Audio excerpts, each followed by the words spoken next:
You're listening to episode 782 of VerySpatial Podcast, March 29th, 2026.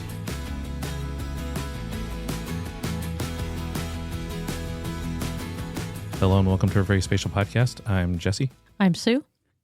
I'm Barb. And this is Frank. And this week we're going to be listening or talking to someone at the AG. We'll figure out who whenever I go through and edit it later on. But first, of course, before we get to the interview, some news. A USA Today article covers the growing global market for spatial computing platforms, discussing the fact that the McKinsey, CAGR, and numerous other economic companies have said that it will reach 1.2 trillion by 2035. And it's right now it says it's a 1.64 billion in 2025. So it's almost an order of magnitude growth in 10 years. And that it could reach as high as 5 trillion by 2030. Question their numbers. I know, that's 4 years from now. Well, 164 billion seems kind of low for the sheer volume of things that... Now, if they're speaking specifically about the AI, AR intermix as spatial computing, maybe. But if they're talking about the general use of our idea of geospatial technologies, that seems low. But that's just me. Well, they call it spatial computing platforms, so that is sufficiently vague enough to include a lot of things and also exclude a lot of things. Yeah.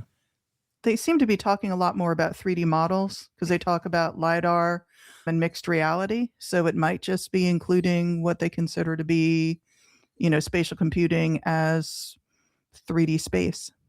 Okay. So, yeah, I mean, that makes more sense that the number would be 164 billion as opposed to higher at this point, if that was the limitation. So, yeah.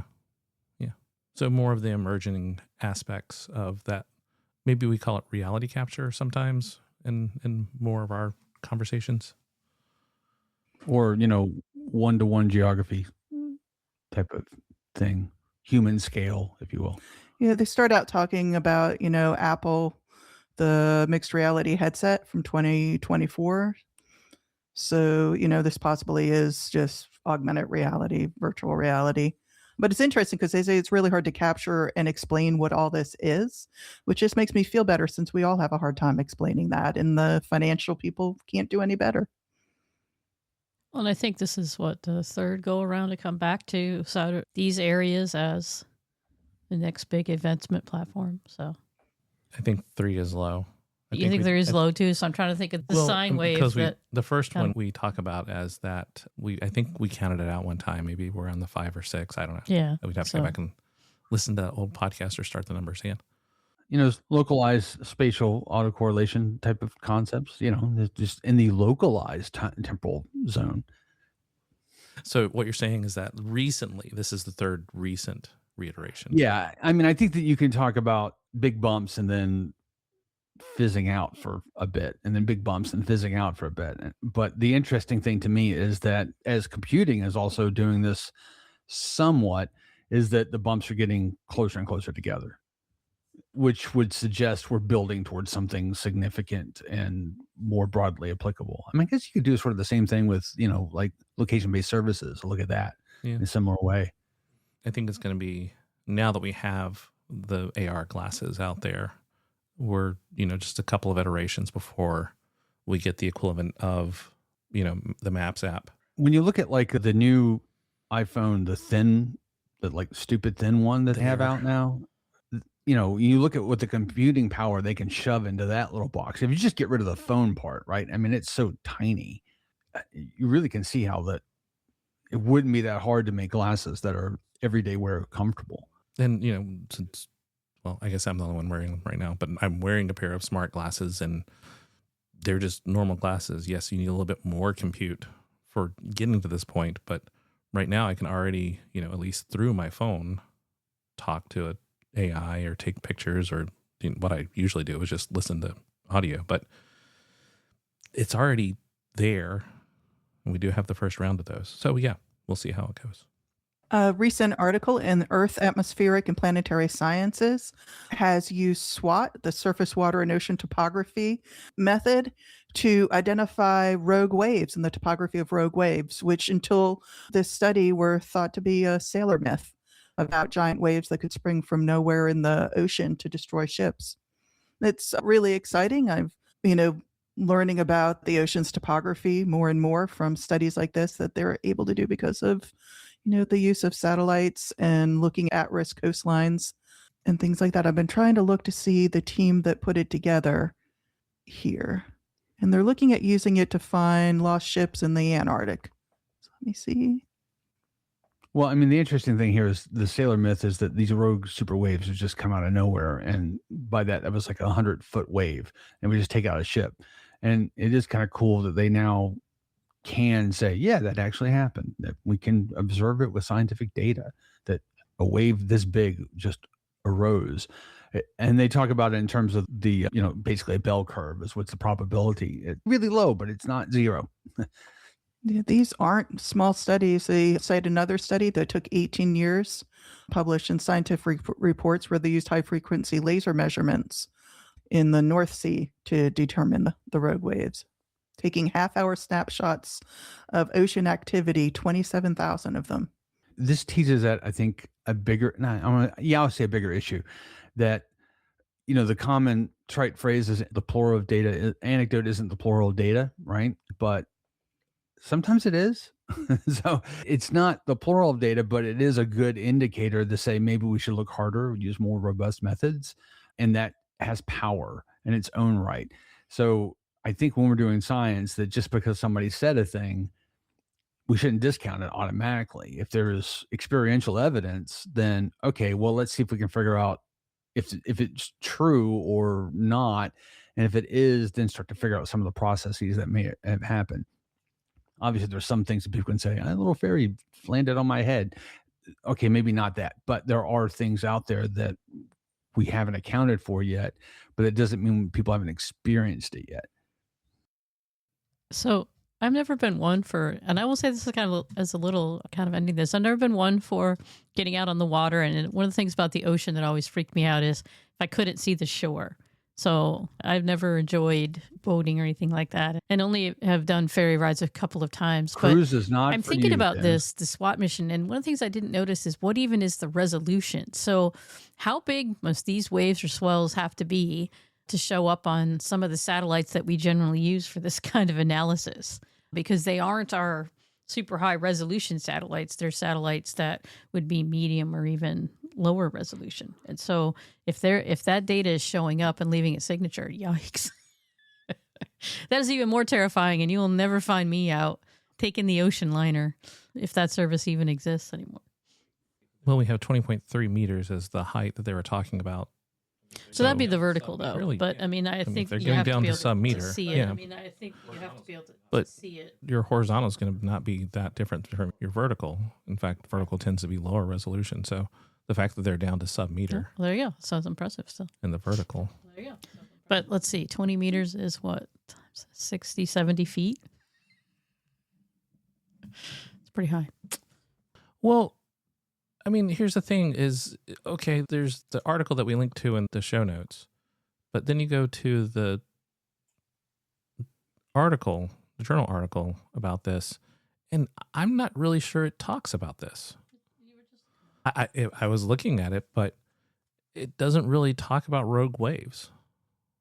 Maybe it does, because I haven't had a chance to read the whole thing, because I just started reading it when we started talking about it. But yeah, swells away from storms, but it's just, I don't know. It's always a weird mishmash whenever you read what people take away from scientific articles. Is my takeaway from it.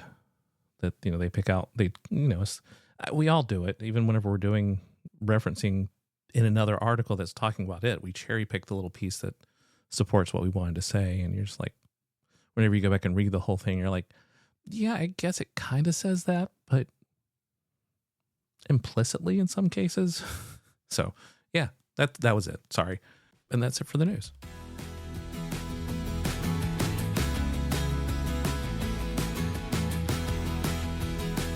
We're happy to be joined today by Mike, who is a board member and a project assistant at BayGeo. Thanks for joining us. Hi. Well, thanks. Welcome. Happy to be here. Tell us a little bit about what BayGeo is. Yeah. BayGeo is a nonprofit organization here in the Bay Area. And what we do is provide education, networking, and job opportunities for the local geospatial community. And our goal is to make the Bay Area a hub of geospatial excellence.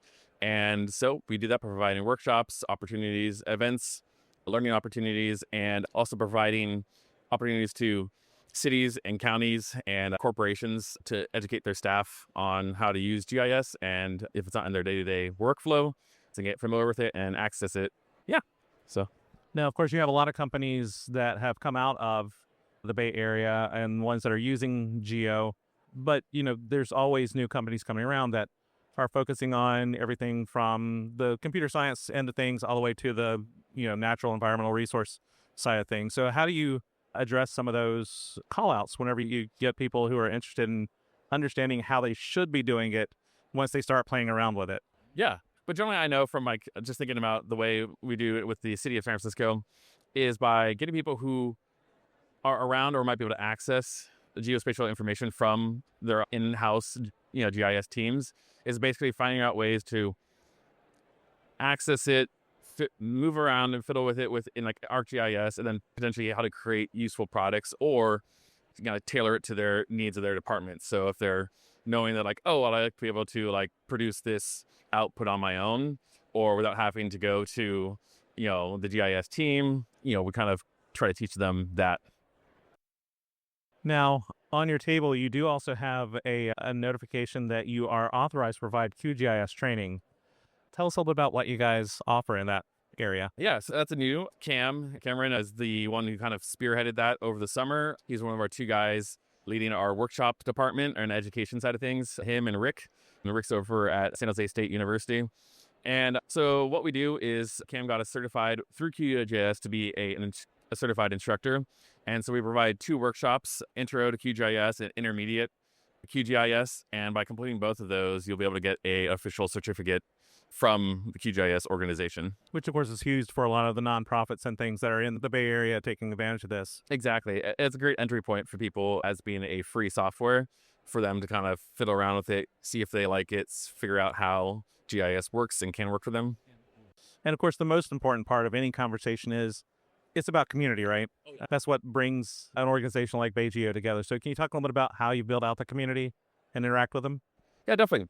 So it's the thing we're ongoing and trying to improve and relaunch, I guess, if you will. So BayGeo has been around for a while, and we were rebranded a couple years ago, but then, with the pandemic hitting, kind of slowed things down a bit. But what we do to kind of keep our community growing is by not only offering workshops, we also have pretty strong following on Meetup and providing monthly recurring, social events and education opportunities. So we have Geo Beers, which is our kind of monthly networking and social kind of happy hour event. That's kind of low stakes, entry point, come hang out, meet people, learn, who else is around here.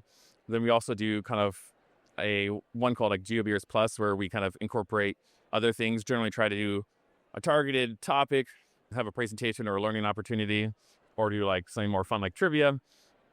And then we're currently ongoing with trying to improve that even further by having a speaker series pulling from the community.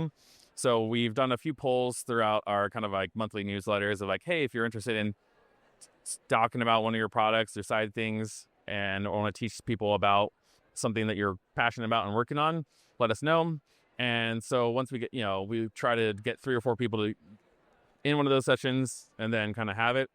And then we also have an annual summit for education summit focusing on teaching GIS educators, and occasionally try to throw in more unique, interesting ones when we have the opportunity to. So 2 years ago, we did a GeoAI summit, and that was really popular, and that was hosted at USF.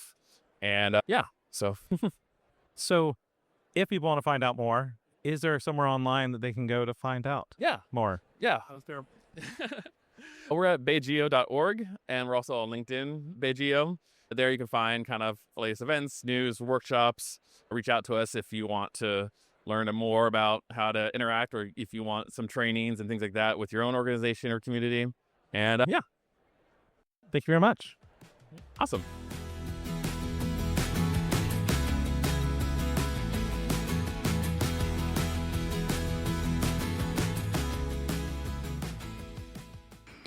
In the web corner, the London Financial Times Magazine has a series of special features on mapping a changing world. It goes along with the investment trends going on, that there's more financial news about what are maps, how do they work and how are they changing the world. The most recent one they had is 5 maps that will change the way you see the world. And they talk about, again, everything from GIS maps to LiDAR to other things that are going on. Unfortunately, now I can't get into where I accessed it. It's asking me to do $45 a month digital access.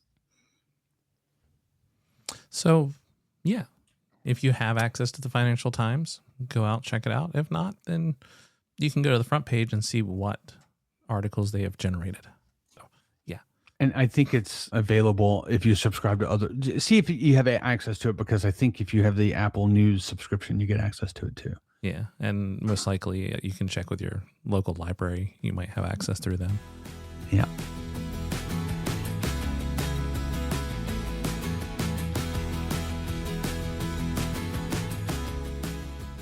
On to the events corner. As always, we want you to go to events. Like we went to the AG and checked it out, or presented at the AG, visited the AG virtually, as VerySpatial North did. And go to events. Right. So the 2026 West Virginia GeoCon, the Geospatial Professionals Conference for West Virginia, is taking place June 1st to June 3rd in Morgantown, West Virginia. And call for papers is still open. And it's the home and locale of VerySpatial North. So you can come. We'll be there. You can come and say hi. And you could be featured as an interview on a future podcast. You will be. Of course, if you want us to add your event to the podcast, send us an email to podcast@veryspatial.com. If you'd like to reach us individually, I can be reached at sue@veryspatial.com. I can be reached at barb@veryspatial.com. You can reach me at frank@veryspatial.com. I'm available at jesse@veryspatial.com. And of course, you can find all of our contact information over at veryspatial.com/contacts. As always, We're the folks at Very Spatial. Thanks for listening. And we'll see you in a couple weeks.